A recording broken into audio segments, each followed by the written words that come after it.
Uma das partes importantes desse sistema, desse desenvolvimento, é como fazer análise de requisito. Mas o que vem a ser análise de requisito? Análise de requisitos são os requisitos necessários para que o nosso cliente fique contente com o que está sendo desenvolvido, né? Para tanto, a ideia é utilizar um mesclado de conceitos, né? E um deles é chamado Product Backlog.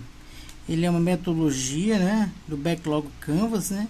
E a ideia principal dele é preencher esse material, que é como se fosse um banner, que dá para você pregar ele na parede, por exemplo, e uma equipe você começar a trabalhar as características dele, né? Então a gente vai estar explicando como que são essas características dele.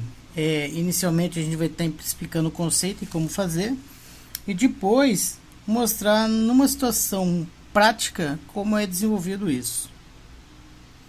Esse é o Product Backlog, é um quadro muito cheio, né, que ficou aqui, mas essa é a ideia que nós teremos na conclusão desse processo de aprendizado do que seria o Product Backlog. Mas basicamente, em resumo, para a gente começar a nortear o que nós vamos pensar, é o seguinte: a gente precisa saber quem está fazendo, essa pessoa está ligada ao que, ele está buscando o que, quais são os pontos fortes, os pontos fracos disso, né? E depois nós vamos chegar nesses amarelinhos que são as funcionalidades. As funcionalidades que é a parte mais importante que nós estamos buscando.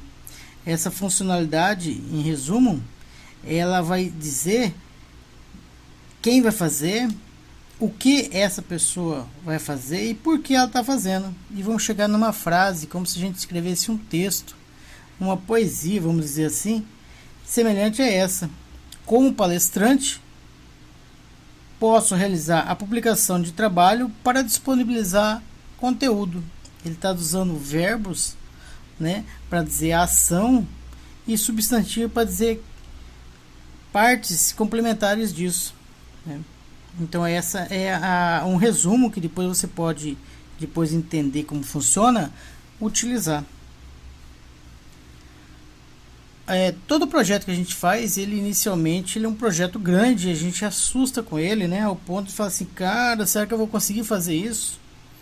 Que é a ideia que a gente visualiza como se, nessa definição, como se fosse uma casa.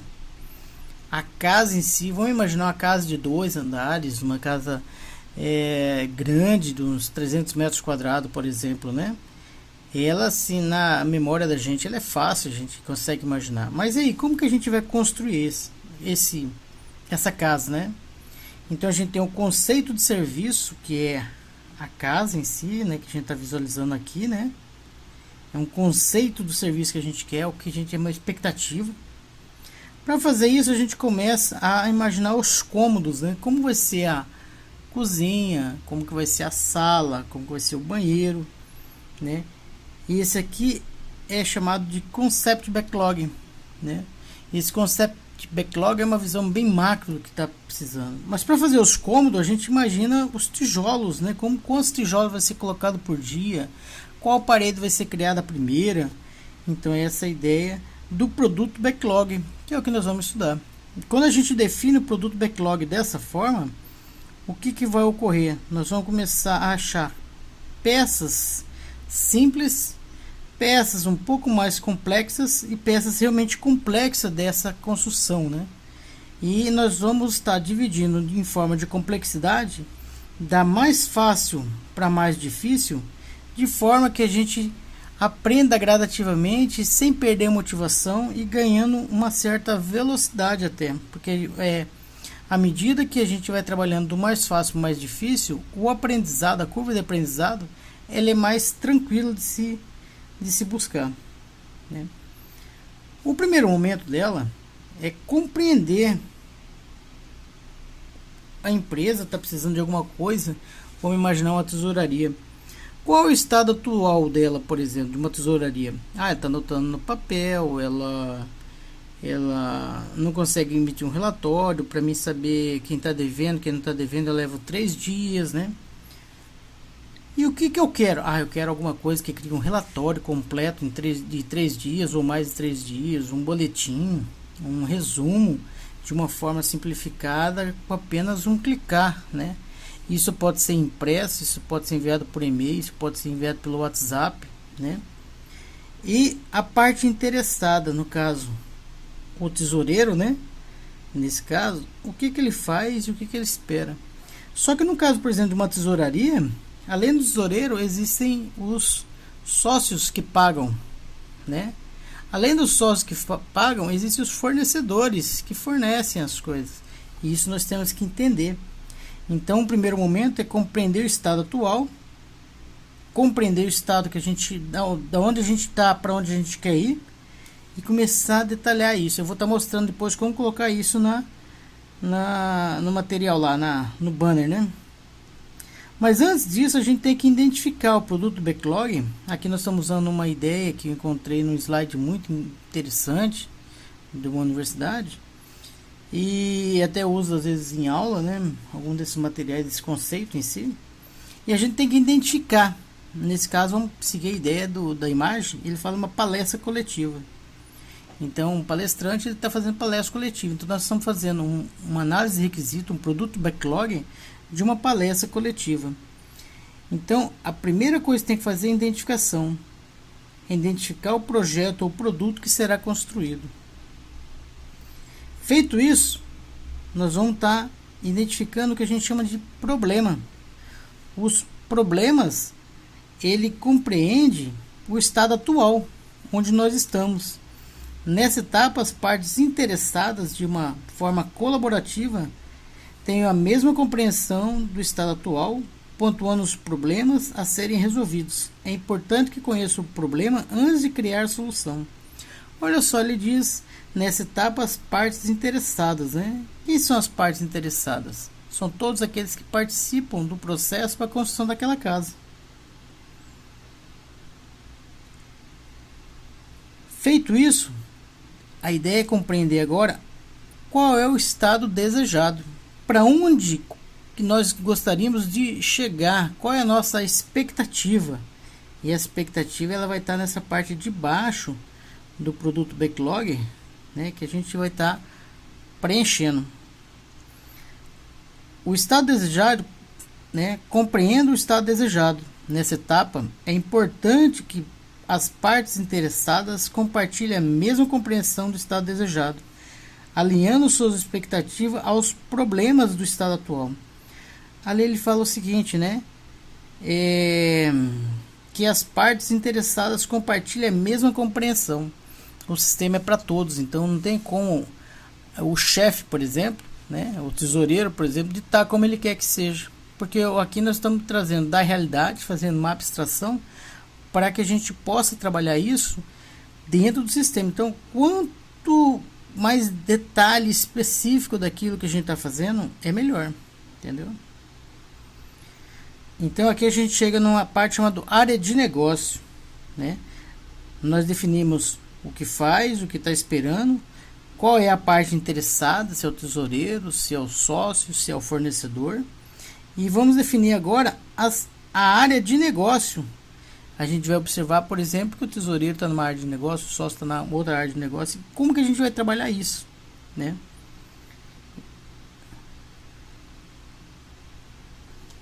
Então, aqui em cima, nesse exemplo, nós temos as partes interessadas são o palestrante, o participante e o organizador. O palestrante entende que atualmente ele publica trabalho, mas ele quer, além de publicar trabalho, ele quer compartilhar nas redes sociais, ele quer ter um feedback dos palestrantes. E da mesma forma os outros, eles dizem como está e o que querem. E aqui, nessa parte interessada, que são as pessoas envolvidas, são os usuários, né, como eu estava dizendo. Eles são responsáveis e estão envolvidos no negócio, alinhando o seu contexto de negócio, suas atividades de negócio, suas expectativas e objetivos.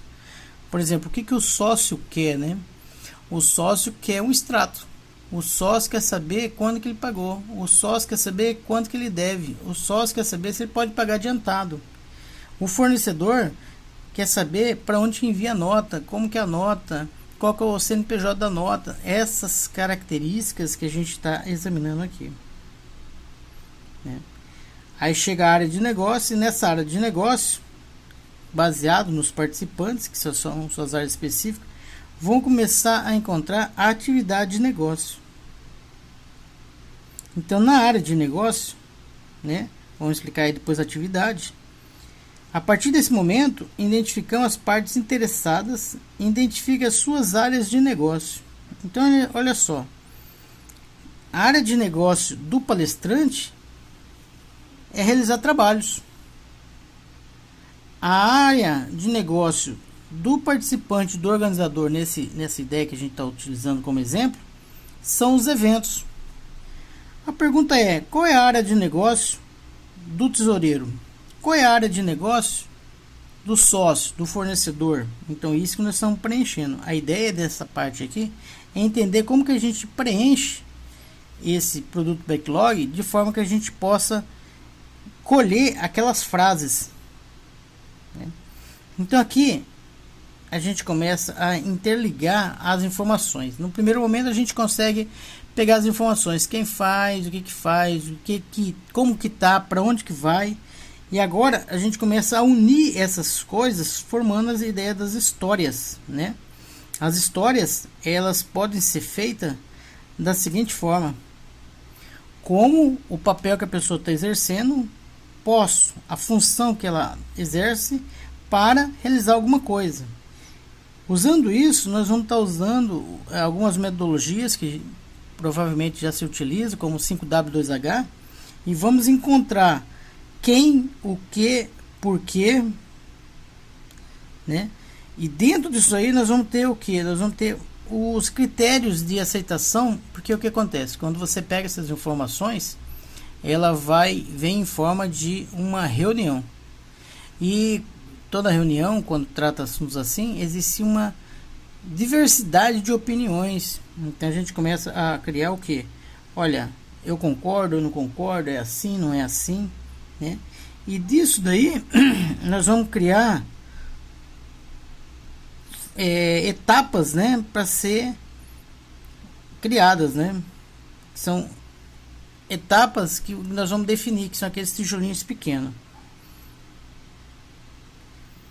Feito isso, encontrado essas etapas, esses níveis anteriores de quem faz, o que faz, aí vamos buscar a funcionalidade. A funcionalidade nesse produto backlog é algo, o mais importante é a funcionalidade, né? O mais importante é você criar aquelas frases em si, né? Funcionalidades. Finalizando as etapas para cada passo da atividade de negócio, escreva as funcionalidades que satisfaça, representando como história de usuário. São as frases, né? Organizando, priorizando de acordo com o alinhamento de meta e expectativa. A ideia sempre é você fazer o seguinte, sempre vindo mais fácil pro mais difícil, né? Aí tem algumas, aí havia uma pergunta, né, que eu mesmo fazia, que era o seguinte: aí, como que eu faço essas frases, né? Basicamente as frases elas seguem um modelo, e a gente fala que é o modelo ARO. O modelo ARO é ação, resultado e objeto. Um exemplo aqui é ação: calcular o total de uma venda. É uma ação, ele está calculando. Eu estou calculando isso para encontrar um resultado, né? Qual é o resultado? Calcular a quantidade total vendida por um varejista. Isso vai criar um relatório, por exemplo. E qual que é o objeto disso? Listar os clientes ativos da empresa matriz. Esse é um objeto, né? Então, nesse modelo, eu consigo fazer as frases, né, conforme o que eu elenquei como peças fundamentais para isso. Alguns exemplos de frases que a gente utiliza, isso aqui já vai no sistema, bem dizer, realizar cadastro palestrante. Isso está baseado no exemplo nosso, né? Então, realizar cadastro palestrante, como que seria na tesouraria? Realizar cadastro de sócio. Linkar material externo. O que seria, por exemplo, na tesouraria? Linkar material externo mesmo. Poderia ser realizar compra de material, lançar compra de material, e assim vai. Realizar a localização de evento, né? Aí isso é uma funcionalidade do exemplo que a gente está seguindo. Como que seria na tesouraria, por exemplo? Realizar a localização de um boleto. A funcionalidade é uma frase. Dessa frase a gente vai criar os algoritmos necessários para esse desenvolvimento, né? Então visualmente seria assim, né? Eu tenho o usuário, né, que está realizando, o que ele faz, a atividade dele, né? Vamos ver se coloca os dois juntos aqui. Então aqui, por exemplo, nesse exemplo nós temos um palestrante, que é esse aqui. Ele precisa publicar trabalhos, é o que ele faz hoje. O que ele quer fazer? Ele quer compartilhar esse trabalho na rede social. Ele quer ter um feedback dos participantes. O que ele realiza? O que ele realiza são trabalhos. Tanto é que aqui ele fala, né? Olha, o que eu faço atualmente é publicar trabalhos. Então ele realiza trabalhos. Mas mais especificamente, qual que é a funcionalidade? O que ele realmente é o negócio dele? O negócio dele é publicar trabalhos. Então, publicar trabalhos, o que ele utiliza, né? Ele tem uma planilha pública, né? Como que está atualmente, né? Essa planilha está manual. Essa planilha não tem feedback. E o que ele quer agora? Ele quer ter um gerenciamento privado dessas publicações. Quer saber quem que acessa, ele pode autorizar quem acessa ou não, né? Ele quer disponibilizar conteúdo dentro dessa ideia de quem pode ver ou não. E a outra ideia importante ele precisa centralizar os trabalhos. Ele precisa ter os trabalhos tudo no mesmo lugar, né? E dessa ideia aqui, dessa fatia, né, que a gente fez do produto Backlog, quais foram as funcionalidades que se encontrou? Realizar cadastro do palestrante, acessar a área do palestrante, realizar a publicação de trabalho, linkar material externo, fazer associação com coautores, né, que são pessoas que auxiliam ele, verificar a notificação de convites. Então a gente consegue toda aquela bagunça que a gente poderia ter anteriormente, ela consegue começar a se organizar e ela vai apresentar num formato A0, por exemplo. Eu utilizo um em casa que ele é enorme, né? Algo mais ou menos nesse aspecto que a gente está visualizando aqui. Olha lá, ele completo, ó. Então aqui eu tenho os problemas, né? Aqui eu vou ter as expectativas. Aqui eu vou ter as partes interessadas. Nessa primeira parte aqui, a área de negócio. Depois vou ter a atividade de negócio. E o mais importante, as funcionalidades de negócio que nós podemos utilizar nesse nosso projeto. Então seria mais ou menos de uma forma visual. Anteriormente a programação ela trabalhava muito assim, era muito papel, muito boletozinho, detalhe, dica. A gente vê até os post-it aqui nessa imagem, né? Então a ideia é pegar toda essa bagunça, usando os mesmos recursos que a gente tem nessa bagunça, mas de uma forma ordenada, do mais simples para o mais complexo, né? E dessa forma a gente atende aquela ideia, né? A gente tem um conceito de serviço, consegue achar os cômodos, consegue achar as paredes e desmembramos isso em tijolos para ser feito diariamente, né? Então essa é a ideia. A ideia na programação, a gente disse que essa análise de requisito ela é 80%. A programação ela é relativamente um processo manual mais fácil, né? É como se fosse assim, o projeto do engenheiro ele é mais importante, por exemplo, que o cara que está sentando o tijolo. Não que não seja importante o cara que está sentando o tijolo, mas para o cara sentar o tijolo ele tem que saber aonde ele está sentando o tijolo, né? Então é isso que nós estamos fazendo nessa análise de requisito inicial. Para fazer essa análise a gente usa uma metodologia, né? E esse processo que eu estou mostrando, que é o produto Backlog, ele é um item dessa metodologia. A metodologia que nós estamos utilizando é um chamado método ágil, e ele usa um processo chamado processo Scrum. O processo Scrum ele consiste em ter uma ideia inicial, que seria essa ideia da casa. Eu tenho uma equipe para fazer essa casa. Dessa equipe eu vou criar um backlog, né? E desse backlog Eu vou criar os tijolos, e esses tijolos vão trabalhar de forma semanal, né? E nessa ideia semanal, nós vamos ter alguém coordenando isso. Nós vamos ter reuniões diárias, né? São reuniões preferencialmente em pé de 15 minutos. E esse fluxo ele consegue trabalhar de uma forma que um sistema que levaria 5 anos pode ser entregue em 6 meses por esse processo. Essa é a ideia do processo Scrum. Depois a gente pode detalhar melhor como que é isso, né? Então aqui a gente pega o processo que nós fizemos, que é o produto backlog, que veio a partir de uma visão, realiza análise de requisito. Dessa análise de requisito a gente busca como que vai separar do mais